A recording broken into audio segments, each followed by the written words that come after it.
Kenapa dirotasi dan dirombak, Pak? Penyegaran. Penyegaran agar segar. Pemprov DKI memang menyatakan perombakan dilakukan untuk penyegaran struktur organisasi perusahaan. Tapi semua pihak bisa mengendus. Ini adalah bagian dari upaya pejabat Gubernur Heru Budi Hartono memberesi cucian kotor dan peninggalan tumpukan masalah yang ditinggalkan Anies.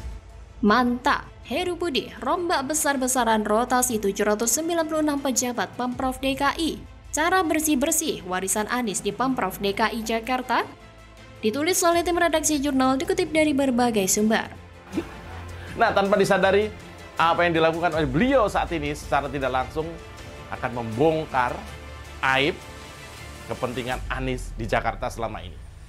Jadi, DPRD atau siapapun yang selama ini bancaan uang APBD DKI mulai harus berpikir ulang kalau berhadapan dengan Heru Budi. Kenapa? Penjabat Gubernur Heru Budi Hartono masih melakukan perombakan jajarannya di lingkungan pemerintahan Provinsi DKI Jakarta setelah 6 bulan menjabat. Kali ini sebanyak 796 pejabat dirotasi olehnya. Pelantikan 796 pejabat administrator dan pejabat pengawas Pemprov DKI ini dilakukan oleh Sekretaris Daerah atau Sekda DKI Joko Agus Setiono di Balai Kota DKI Rabu 12 April 2023 kemarin. Ia menyebut rotasi besar-besaran ini merupakan tindak lanjut dari Peraturan Gubernur atau Pergub Provinsi DKI Jakarta Nomor 57 Tahun 2022 tentang organisasi dan tata kerja perangkat daerah. Menurut Joko, pelaksanaan rotasi atau perpindahan tugas dalam jabatan struktural merupakan dinamika serta kebutuhan untuk mendukung kinerja organisasi yang baik. Upaya ini dilakukan dalam rangka percepatan pembangunan kota Jakarta dan peningkatan pelayanan kepada masyarakat. Kita ingin ada inovasi-inovasi baru, seperti mereka harus berpikir bagaimana memajukan DKI Jakarta ini dapat transparan dalam pengelolaan anggaran, lalu dapat memberikan pelayanan yang baik kepada masyarakat, ujar Joko kepada wartawan Kamis 13 April 2023. Seperti yang dilansir dari laman suara.com, Agus Setiono menyebut pelantikan ini juga bertujuan mewujudkan good governance yang berbasis transparansi, akuntabilitas, dan integritas, serta berorientasi pada pelayanan. Hal ini perlu dilakukan lantaran banyaknya tugas yang harus dikerjakan di tengah upaya pemulihan ekonomi, pembangunan pasca pandemi, serta masa transisi pemindahan ibu kota negara. Tentu, kita semua berharap ini dapat meningkatkan sinergi antar tim dan mampu memberikan kontribusi positif untuk kemajuan pembangunan kota Jakarta, ucapnya. Selepas kota Jakarta tidak lagi menyandang status ibu kota negara, Jakarta harus tetap menjadi representasi dan cerminan miniatur keberagaman Negara Kesatuan Republik Indonesia, serta memberikan dampak positif bagi daerah lain di Indonesia, katanya menambahkan. Oleh karena itu, Joko meminta kepada para pejabat yang memperoleh kepercayaan untuk selalu siap siaga, berdaya saing, transparan, akuntabel, dan profesional, terutama bagi mereka yang melayani masyarakat secara langsung. Sebab Pemprov DKI Jakarta membutuhkan sosok-sosok pemimpin yang andal, penuh dedikasi, dan memiliki integritas tinggi dalam mendorong komitmen tersebut. Sebelumnya dilansir dari laman Kompas, ini bukan merupakan rotasi pejabat yang pertama kali dilakukan era pejabat Gubernur DKI Jakarta Heru Budi Hartono. Sebelumnya 20 pejabat eselon 2 juga telah dirotasi dan dilantik oleh Heru Budi pada 21 Maret 2023. Sejumlah pejabat yang dirotasi merupakan kepala dinas, direktur rumah sakit, hingga wakil wali kota. Selain itu, tak hanya pejabat yang merupakan pegawai negeri sipil atau PNS di lingkungan Pemprov DKI, direksi sejumlah badan usaha milik daerah atau BUMD juga ikut dirotasi di era kepemimpinan Heru. Heru Budi merombak direksi PT MRT Jakarta, Muhammad Aprindi, dicopot dan diganti Tuhiyat yang sebelumnya menjabat sebagai Dirut PT Moda Integrasi Transportasi Jabodetabek atau MITJ. Setelah itu, Pemprov DKI memberhentikan 5 direktur PT Jakarta Propertindo atau Jakpro, termasuk Direktur Utama Widi Amanasto, kemudian digantikan oleh Iwan Takwin. Selain itu, perombakan juga dilakukan di PT Transjakarta dan Jaklingko. Peninggalan sampah yang ada di DKI Jakarta membuat Heru Budi Hartono langsung menurunkan pasukan orangnya untuk membersihkan kali dari sampah yang ditinggalkan. Heru Budi Hartono melihat bahwa era gubernur sebelumnya begitu parah, sehingga dia harus melakukan reformasi besar-besaran di dalam tubuh Pemda DKI Jakarta.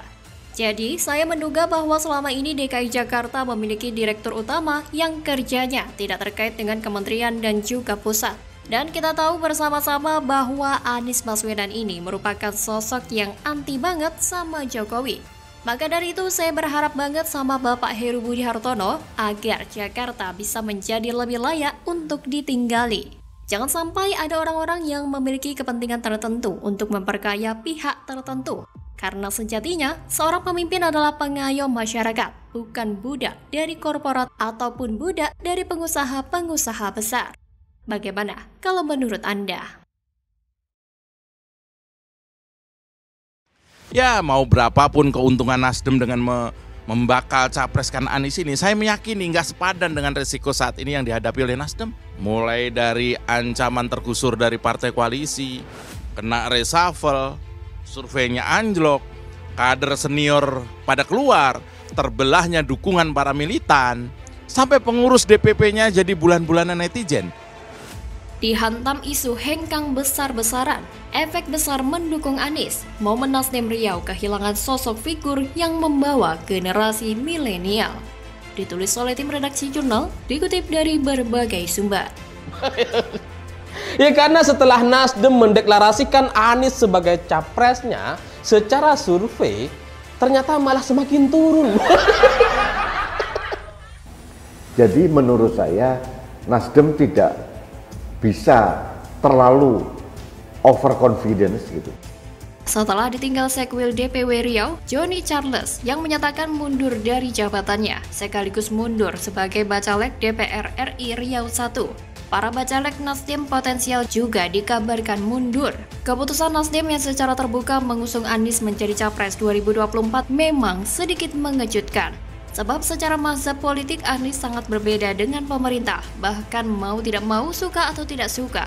Harus kita akui bahwa selama ini Anies Baswedan selalu dihadapkan dengan pemerintahan pusat. Hal ini menandakan Nasdem terlihat sudah sangat siap dengan konsekuensi yang terjadi ke depan, termasuk kemungkinan pecah kongsi dengan presiden atau dengan para pendukung fanatiknya. Semua orang tahu Anies itu tak masuk kategori selera politik pendukung pemerintah saat ini. Nah, saat ini banyak tokoh partai Nasdem mulai angkat kaki satu persatu. Bahkan tidak seluruh kader Nasdem sepakat dengan keputusan partai mengusung Anies Baswedan sebagai capres. Fatalnya, ada yang secara terang-terangan menyatakan ketidaksetujuan. Ada juga yang tiba-tiba angkat kaki. Salah satunya Dr. Afni Z dari Dapil Siak Pelalawan untuk kursi DPRD Provinsi Riau. Iya, saya mengundurkan diri, jawab Afni saat dikonfirmasi awak media. Saat ditanya lebih lanjut apa alasannya mundur, Afni tidak menyatakan secara terbuka. Ia justru meminta awak media bertanya Bapilu DPW Nasdem, Dedi Herianto Lubis. Coba tanyakan ke Bapilu saja ya, maaf, jawabnya singkat. Aktivis jurnalis perempuan potensial yang disebut sebagai kuda hitam Partai Nasdem pada Pileg 2024 itu pun menolak menjawab lebih rinci alasan pengunduran dirinya sebagai Bacalek Provinsi Riau. Padahal sosialisasinya sebagai Bacalek di media sosial dan di masyarakat terlihat sangat aktif. Kami tetap kerja untuk rakyat, jawabnya diplomatis saat ditanya lebih jauh. Afni disebut sebagai salah satu kandidat terkuat caleg Provinsi Partai Nasdem dari Dapil Siak Pelalawan. Putri asli Siak yang juga menjabat sebagai tenaga ahli Menteri LHK ini terlihat rutin melakukan kerja lapangan, terutama pada pendampingan masyarakat untuk memperoleh kembali hak hutan tanah. Pengamat komunikasi politik dari UMRI, Aidil, mengatakan Nasdem Riau sangat disayangkan bila kehilangan bacalek seperti Dr. Afni pada Pileg 2024. Track record kerjanya di masyarakat Riau, khususnya Dapil Siak yang juga kampung halamannya, sudah sangat bagus. Sayang sekali jika Afni sampai gagal maju karena dia ini justru bisa jadi kuda hitam di Pileg 2024 dari Partai Nasdem Riau, kata Aidil. Menurutnya dengan kehilangan Johnny Charles dan bacalek potensial seperti Afni menunjukkan bahwa Partai Nasdem Riau sedang tidak baik-baik saja saat ini. Apalagi kedua figur ini mewakili anak muda Riau. Kabarnya beberapa bacalek lainnya juga mundur. Nasdem Riau bisa kehilangan momentum melihat fenomena yang ada saat ini, kata Aidil. Saking besarnya efek yang ditimbulkan, bisa jadi Nasdem akan menjadi partai gurem karena ditinggalkan para elit. Dan kemungkinan besar para pendukungnya akan meninggalkan Nasdem juga. Sebelumnya, salah satu tokoh pendiri Nasdem, Zulfan Lindan pun juga telah angkat kaki. Lindan mengaku keluar Partai Nasdem karena saling tak nyaman dengan mantan partainya tersebut. Hal itu berawal dari pernyataan soal Anies Baswedan antitesis Presiden Joko Widodo.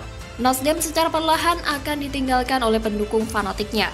Perlahan tetapi pasti, Nasional Demokrat akan merosot di pemilu 2024. Keputusan Nasdem memilih Anies bukan saja berisiko di akar rumput, melainkan berisiko pula di kalangan elit, terutama mereka yang sudah lama menyumbangkan tenaga dan pikiran bagi Nasdem. Bagaimana kalau menurut Anda?